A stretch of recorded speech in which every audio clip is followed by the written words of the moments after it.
senior Congress leader, leading lawyer, MP Kapil Sibal has been patiently listening in. Thank you so much, Mr. Sibal, for listening in.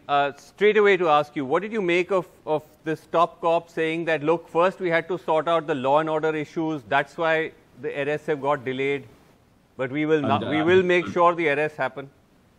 I'm just shocked at what he said. I mean, I just didn't understand when he made that statement that the glass can be half empty and half full, depending on how you look. I just don't understand. He's a witness. He's an ideal witness who never answers any question. I mean, I have experienced witnesses who we have asked questions, and they are masters at prevaricating. Masters is not answering. So I think I must give Prashant Kumar full marks for answering nothing. But I think the most important thing here is to understand that it is the admitted position that the jeep belonged to the minister. Yes. That's admitted? Yes, the minister has admitted it. If that's admitted, that all that had to be done is to find out who was driving the jeep. Right.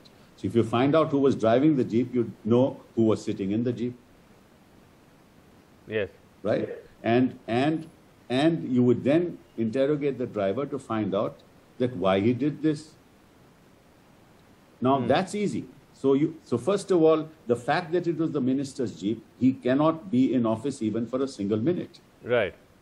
Because it is because of his jeep that this happened. And lives were lost. Total of 8 lives were lost. So the minister can't continue to be in office. Not only it's the Prime Minister. Not the only Prime is he Minister in must office. answer that. Not Sorry? only is he in office, he was in Delhi today meeting the Home Minister.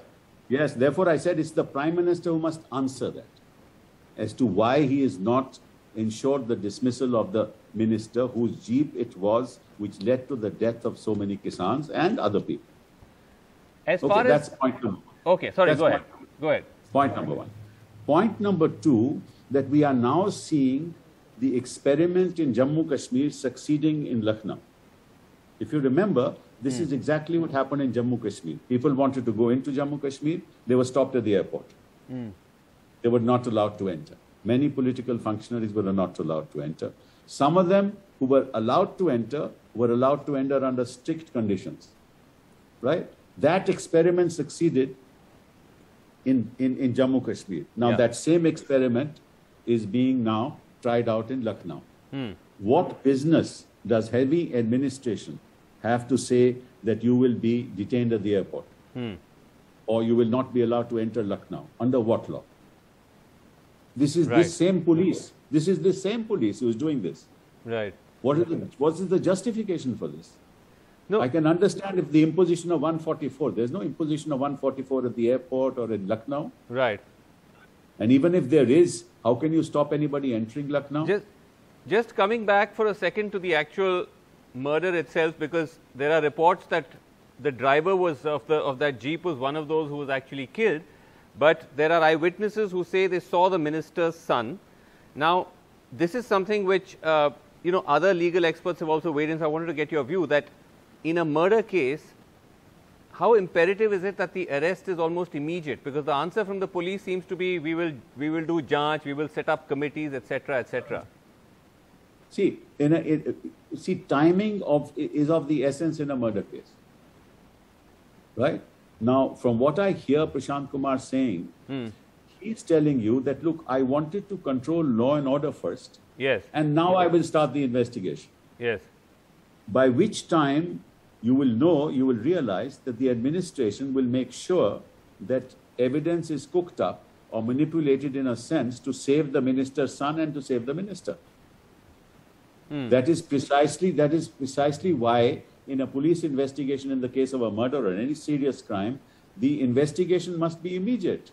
Right. If the driver is dead, then those who are in the car should immediately have been arrested because they were in the car when this happened. And the moment they are arrested, then you would get the true story. And then if there's an FIR and the son is named in the FIR, the son must be arrested. Now, what is happening is that the minister is making a statement that the son was at the place where the gathering was held, where the function was to take place. Now there's another statement where the minister is saying, no, there was a family function and he had to be there. Right. Now all this is being done to ensure that the son is saved. And I don't understand with what sort of logic Mr. Prashant Kumar can say to you that we are worried more about the law and order situation than we are worried about who killed killed so many people. Last question, we're very short on time. Are you hopeful that because of the public noise and the the political noise, there will be some attempt at justice, or you're not hopeful? You've seen the track record of the Uttar Pradesh government. In fact, ultimately what happens is that other people become accused and the person who has actually committed the crime, he is shown to have been actually the victim. Right. So I'm afraid that the story of this investigation is going to go along the same way. Okay. That ultimately others will be accused and the gentleman will say that I was never there. And people's statements will be recorded that they saw him here, they saw him here, they saw him there, he was never there. Right. And these people. And the other thing, I think, before you finish this program, this is something very shocking. This is a private matter, no? It's a private matter between a person whose convoy it was, which resulted in the death of so many people. Yes. Right? Now, 45 lakhs, I'm very happy that they've got that compensation, but I want to know 45 lakhs is being given by the state to private individuals in the context of a private dispute. Right. This was not Yeah. because of any functioning of government or anything like that that resulted in the deaths of so many people. This was not some flood that took place or some natural event or something like that. It was a private dispute. Okay, that's an interesting. We're completely out of time. We'll have you back soon on this. But that's an interesting point. And I was trying to ask him that as well, about the idea that this is some kind of settlement that has arrived between parties. How can the state settle by saying, I'll give 45 lakhs? Yeah, this is not a, For what? On whose behalf are they doing it? Yeah. On whose behalf is 45 lakhs being given? Yeah. So many questions there. Kapil Sibal, we'll have you back. We're out of time, but we will track this story. Thank you for watching Reality Check.